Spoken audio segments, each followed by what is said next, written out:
Hey guys, it's Matthew here once again with the next build in line, and it wasn't anything too amazing, but it is a build that I wanted to do because I thought the bow itself was somewhat underutilized for how cheap it was, and that is the Doomfletch Prism bow. Currently you can get a 6-link pretty cheap because Doomfletch bows before the upgraded version drop pure 6-linked from certain Delve fossil nodes or from certain Delve nodes, which then get turned into metamorph nodes. And as well as that, there's plenty of 6-link metamorph type things that go out there and drop 6-linked weapons. And before I made the build, Doomfletch Prisms at 6-link was something like 30C. And that is just pretty ridiculously cheap for what is supposedly an endgame bow. And already 6-linked, and then you build your character around it. So I did buy a couple of those and then tried to make a build around it as a Pathfinder, because Pathfinder has some really nice flask sustain, and the idea was to basically try out a few different clear skills, because it has a good opportunity to try out whatever clear skill you want. And then I landed on split arrow and lightning arrow, but for single target we basically just did split arrow, similar to the barrage power siphon scaling. In this version, split arrow barrage has a really good scaling as well, and this is just a small test of some shitty totems. It didn't really work out, but barrage single target itself with split arrow is really good because it starts out having a lot of additional arrows, 8 or 9 I think at the highest level. Add on the barrage projectiles, add on a helm enchant, you've already got 15 arrows with the barrage of the split arrow, and Doomfletch Prism itself scales insanely well off of flat physical damage, because for every point of flat physical you get an extra 100% of that turned into fire, lightning, and cold, and split arrow itself has a lot of physical to begin with. So split arrow having a lot of physical, using barrage support, all of a sudden we have a pretty solid single target, at least for a front-loading, bow-hitting attack character, which seems to be a bit of a weak source sort of representation of bow characters at the moment, but it can clear everything, it can do some good damage, and it is a respectable character, which just kind of tails off a bit on single target in the end game, at least in my opinion from what we've seen so far on the stream. So it's a very strong, very fast sort of map clearing type character,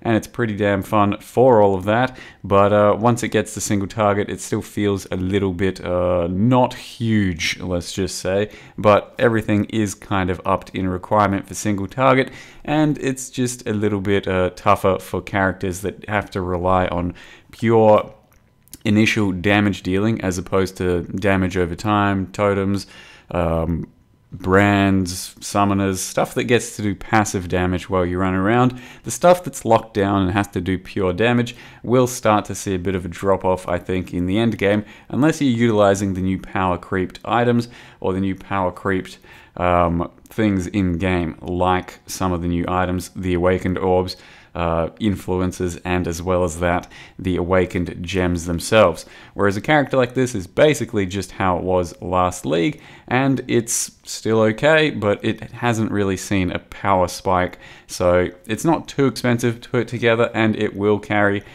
for most of the game, but it's definitely not going to be face rolling the end game like some other builds might. And you can see I'm doing some pretty juiced up maps sometimes with legions, sextants, double beyonds, breaches, and it still clears those up pretty well. We can one-shot most legion rares. It does really just hold pretty well up until the absolute end game when health totals go to the roof, but we are a Pathfinder, and so the longer the fight goes, doesn't really matter, because flasks just keep on resetting, flasks just keep on regenning, and you have infinite sustain for all intents and purposes. And I did end up doing an Awakening level 8 Cirrus on this character already. It's a 5-minute fight or so, probably about similar DPS to the Infernal Blow build I just showed off, but I never ran out of flasks, and I can be a very mobile character, and I can play around it as I like the entire time. And I will show you just a little bit of that, but until I have a proper good Cirrus kill, because this character isn't fully finished, until I have a proper good kill, I don't really want to do the entire fight for you, since it doesn't look too impressive. But lots of these metamorphs aren't too bad. Once they're on the weaker end or on the lower end, you can blow them up really quickly, back off, pop flasks, play a bit defensively. Once they get to the higher end, to the really tankier end, that's when the single target really starts to waver, because you're playing a pure front-loading, just LE dealing character.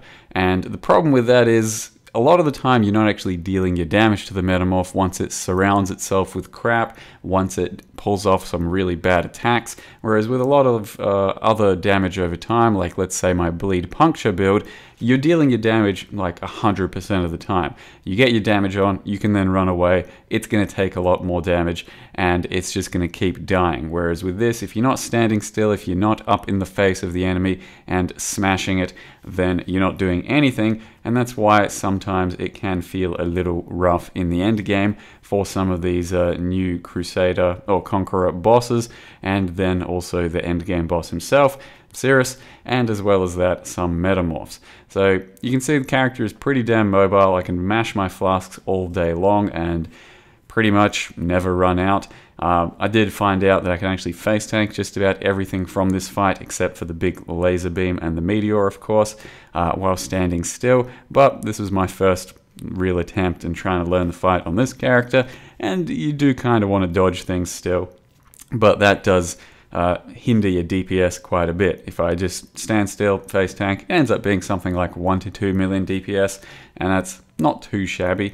And it does kind of die, but it doesn't get obliterated all that quickly. That said, it is Awakener level 8, so nothing's really supposed to be obliterating it, but the stronger, more powerful mechanics definitely make this look a little bit weaker.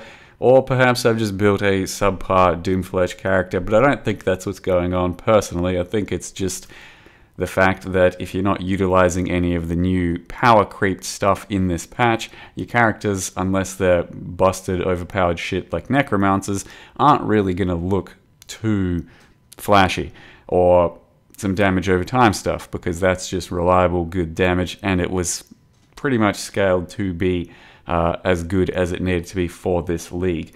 So I don't want to put any doom and gloom about Doomfletch or something like this. It was still a strong character, and it still is a lot of fun to play, and it's still probably one of the better bow builds you can go out and make, but it's not going to be the world beater.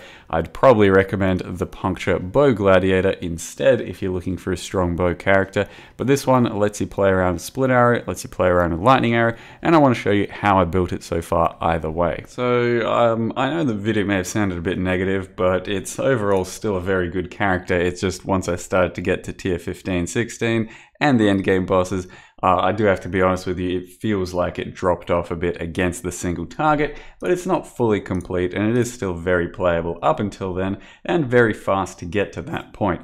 And let me start by saying, on the path to Doom, level 90 Pathfinder, it got to level 90 and did all endgame content 19 hours, which is pretty quick by my standards, considering I was doing a lot of crafting, a lot of other bullshit, and we are built around Doomfletch Prism. Now these things, fully 6-link, were 30C or so, and you can see that it has a fairly low amount of physical to start with, but you then have gain 100% as each element. So you do get cold, fire, and lightning all at once after stacking your physical damage. So the idea is to get a lot more physical than it currently has as a base, because 28 to 74 is pretty low, and then stack your elemental, get some elemental penetration, all that sort of thing, and have a pretty nice LE damage character.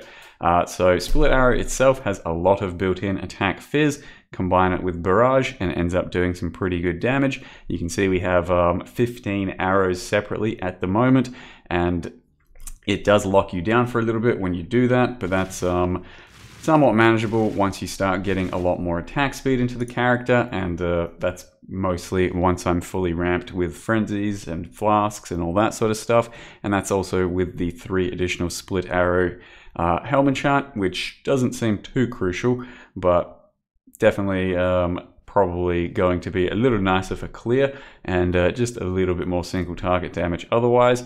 So we are built around Doomfletch. We're trying to get flat fizz everywhere. So we have flat fizz on an amulet, a lore weave using a Mark of the Elder, and little teeny bit there, but that's basically all of the flat fizz, and then a chance to bleed if you got nothing better or if your scaling is still a bit low. Currently this isn't going to be my best support. I'm going to have to put in a hypothermia or something else, even maybe like an Ellie focus, but currently that's what we're rolling with.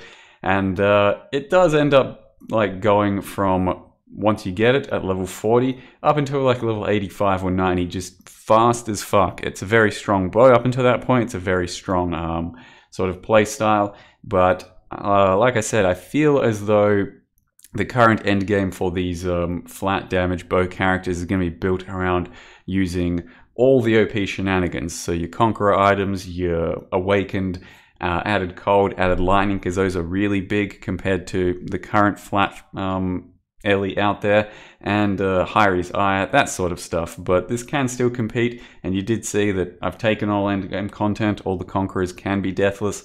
It can be relatively fast, but it is also not as impressive as I would have liked compared to maybe some other builds.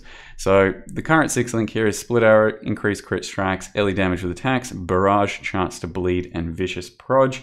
The 6-link on the Lore Weave is Vicious Proj, Pierce, greater multiple projectiles, Ellie damage with attacks, crit strikes, and Lightning Arrow. I swap between Lightning Arrow and Split Arrow for clear all the time.